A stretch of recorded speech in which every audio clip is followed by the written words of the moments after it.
Hi guys, నేను మీ జోడితో daddy's cute channel నుంచి ఈరోజు అయితే స్కెచ్ చేస్తానైతే నేను కొన్ని ఇంట్రెస్టింగ్ థింగ్స్ అయితే తయారు చేయబోతున్నాను.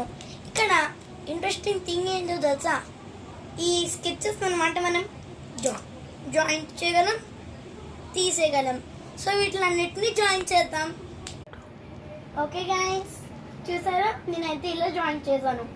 ఇది మనం ఇలాగా స్నేక్లా చేయొచ్చు. ఇది చాలా బాగుంటుంది. అన్నిటికంటే ఇంట్రెస్టింగ్ థింగ్ ఏంటో తెలుసా, అది నేను ఇప్పుడు చేసి చూపిస్తాను, చూడండి. ఇది చూసారా, ఇదైతే ఎంత బాగుంటుందో తెలుసా. దీని నుంచి ఇలా చూస్తే ఎంతో సూపర్ కనిపిస్తుంది. మీరు చూస్తారా? చూద్దాం రండి. చూసారా గైస్, ఎంత బాగుంది కదా. ఓకే గైస్, ఈ వీడియో మీకు నచ్చినట్లయితే ప్లీజ్ లైక్ అండ్ సబ్స్క్రైబ్. మీరు పార్ట్ 2 చూడాలనుకుంటే ప్లీజ్ కామెంట్.